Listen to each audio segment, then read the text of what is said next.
Hello, welcome to the University of Oxford. I'm Dr. Chris Bowdler from the Department of Economics, and in this short video, I'm going to be addressing the question, what is economics? So economics can be defined as the study of decision-making. That can be decision-making at the individual or micro level, or decision-making at the aggregate or macro level. At the level of individual consumers, economists might be interested in answering questions such as, how does a consumer allocate their budget? How does the individual decide how much time to work and how much time to take as leisure?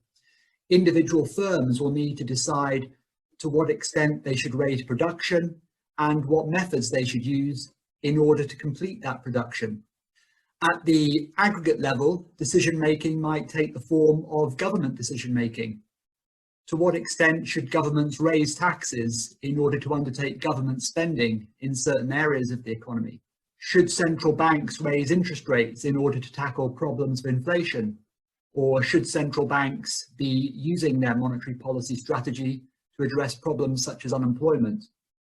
All of these decisions entail trade-offs, and economists will seek to characterize those trade-offs and determine what are the optimal solutions to the decisions that have to be made at either the individual or the aggregate level. In characterizing the solution to these decision-making problems, economists will typically make use of a certain amount of technical material. The optimal solution as to how much consumers should spend today versus how much they should spend tomorrow could be characterized mathematically, for example, or it could be characterized as a solution point in a diagram. And in any university study of economics, there will be frequent use of technical material in order to characterize the solutions to the decisions made by individuals and by policy authorities. In addition to characterizing solutions in this way, there is, of course, intuitive discussion around the meaning of these solutions and discussion of the empirical and policy relevance of the solutions that come out of formal methods. Another aspect of the analysis performed by economists is the use of empirical methods. Economists will often use statistical models in order to process data on economic outcomes and use those data in order to test certain hypotheses. For example, we might gather data on the earnings of individuals and then address the question of whether or not there are gender effects in wage determination. Hello, my name's Owen Darbishire. I'm the director of the undergraduate program in Economics and Management at the Saïd Business School, as well as being a fellow in management at Pembroke College. And what I want to talk about is the Economics and Management degree, starting particularly with what is management, because I and my colleagues are very aware that while many people have studied economics, although there is no necessity to have done so beforehand, very few people have actually studied management. So the key question is, what is it that we actually study and why might you be interested in doing it? Management really encompasses broad questions to do with organizations and the organizational resources within the economy. So it complements the economics aspect very well, but it delves more in a more detailed fashion into the management and the operations and the running of organizations, both at an individual, a group level, or also at the organizational level, the industry level, and as well as we'll see at the national level as well. Let me start though with a few examples and illustrations of the types of question that we might explore with respect to management. So Oxford is the home not only to the university, but also to the mini factory, for example. This is a very old plant that has changed hands many times. And one interesting question is, why has it changed hands many times? Why is it now owned by an international company, BMW, where the mini is indeed, who own the mini? So if we want to explore different aspects of this factory, one of the most fascinating is what is the production system. It turns out if you want to buy a Mini, you can have one very easily that is essentially unique to you. You don't have to have, as was famously sort of said by Ford at the beginning of the 20th century, any color as long as it's black. You can not only choose the color permutations you want, but the range of options is absolutely extraordinary. So there's been a huge increase in the flexibility of production systems, as well as a huge increase in productivity in the plants. How has this been achieved? What are the requirements of it? Another dimension would be to think about supply chains. So when you buy a Mini from the plant, you're not buying one that has been entirely constructed in that plant. You're buying a car that has been assembled in the plant, where the parts have been made in many, many different countries. And indeed, multiple parts may have crossed international boundaries several times before they end up actually in the Mini factory.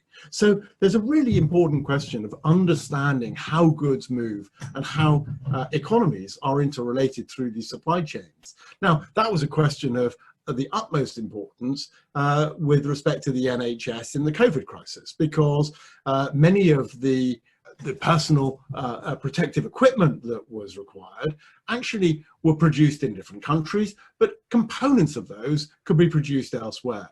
So understanding international supply chains is a fascinating issue.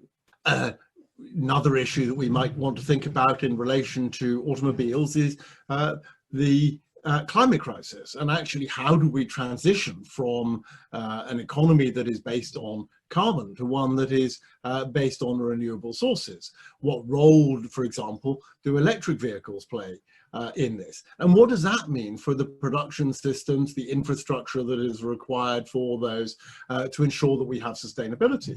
But then if you look at another entrepreneurial organization within Oxford, Oxbotica is a company that has been developing self-driving cars using a different technology and different approach to many other companies. These are going to have fundamental implications for the organization of, for example, road haulage companies in a number of years' time.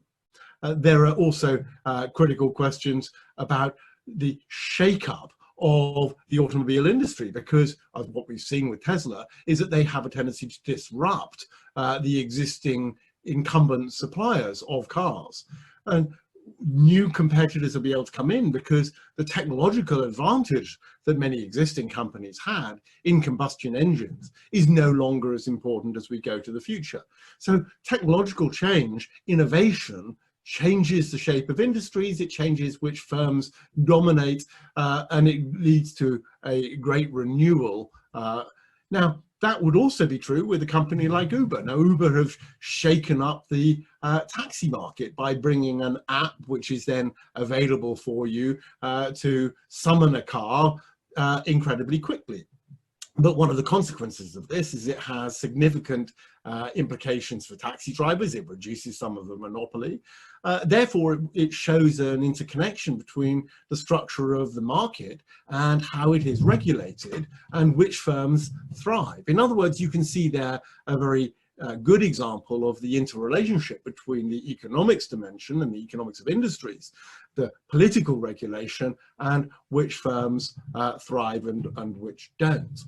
But there are other implications about Uber, and those include working conditions. How do we understand, the growth of people who are self-employed, who have very little employment rights, who have very little protections or guaranteed income? Are they employees working for Uber, or are they independent contractors? What about somebody who works for Uber Eats or any of those other organizations? The expansion of unequal work and peripheral work can have very important implications for society. So those are again questions that we might well be interested in exploring. The iPhone, of course, may seem like a very old technology now, but it's very recent and it's been incredibly transformative of the way that we lead our lives. But at the same time, every time a new iPhone comes out, there's an enormous rush to replace existing phones. Now, there's a lot of debate around the idea as to whether Apple build in obsolescence into their phones. So do they design this so you need to change your phone every few years? Well, it may be the case, but certainly what's as interesting is the extent to which there might be what we could think of as psychological obsolescence. To what extent actually do we just feel this enormous urge to go out and replace our existing phones because of a marginal upgrade in technology which we may not even be able to observe? So these factors are very, very important in thinking about how industries progress. If we want to think about marketing, you can think of very many products that exist out there. And what is the nature of a brand, for example? Why do some brands thrive? What happens when particular brands get challenged because of problems, for example, with their lack of social responsibility? How are they going to address that? We see that with Facebook recently, and debates around the political sensitivity of the advertisements that it has. So we might well explore a whole range of issues with respect to marketing companies as well. Now, what economics and management is it's a social science which explores these issues. It explores how organizations work within the economy. What are the challenges that management face? What are the implications for the economy as a whole, for individuals who are working within it? And does it lead to equal, unequal results? Now, what it is it's a degree that is fantastically interesting for those people who find these types of questions, which are of great significance in our economy, as things that they want to explore in greater depth.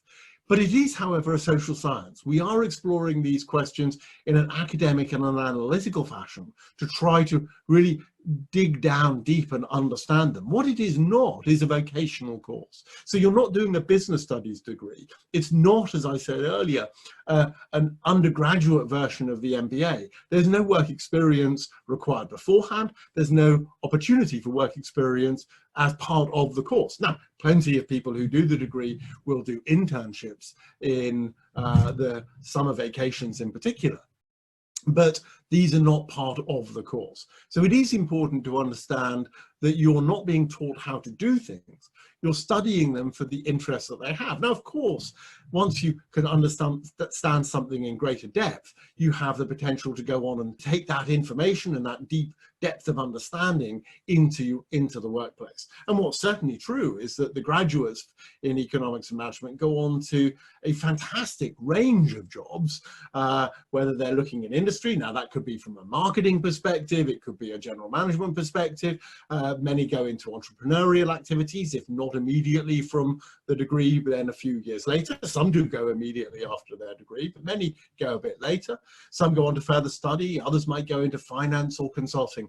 It is a degree that trains you how to think about problems and therefore opens up an extraordinary range of possibilities for whatever it is that you want to do in the future.